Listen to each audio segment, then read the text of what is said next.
Pentagon menegaskan bahwa bantuan kemanusiaan ke Gaza terus berjalan. Amerika Serikat menyatakan bahwa pihaknya terus bekerja sama dengan badan-badan dan mitra internasional untuk memfasilitasi aliran bantuan ke Gaza. Amerika Serikat juga memastikan bantuan tersebut sampai ke orang-orang yang membutuhkan. Hal tersebut dikatakan oleh juru bicara Pentagon Mayor Jenderal Pat Ryder di tengah pertemuan Menhan AS Lloyd Austin dengan Menhan Israel Yoav Gallant. Mereka membicarakan upaya meredakan ketegangan di perbatasan Israel-Lebanon dan peningkatan bantuan kemanusiaan ke Gaza.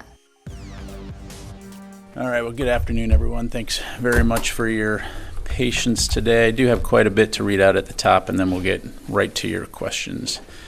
Earlier today, Secretary Austin hosted Israeli Minister of Defense Yoav Gallant here at the Pentagon to discuss efforts to de-escalate tensions along the Israel-Lebanon border, to surge more humanitarian aid into Gaza, and to stand together against Iranian and Iranian-supported attacks against Israel and destabilizing activities throughout the Middle East.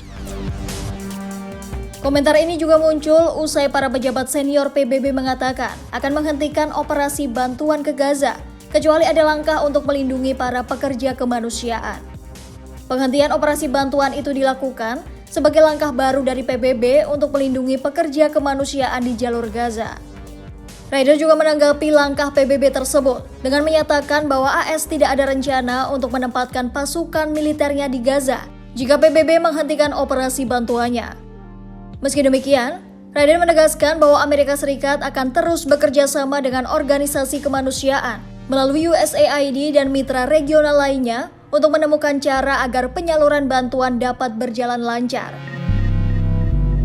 Yeah, so there is a role when it comes to getting aid into Gaza for the Department of Defense, and it's exactly what we're doing. We are working with the U.S. interagency as well as other international agencies and partners to facilitate the flow of aid into Gaza. Certainly, as I highlighted during the discussion today with Minister Gallant, that was on the agenda, was to discuss ways to ensure that aid can get to the people who need it most.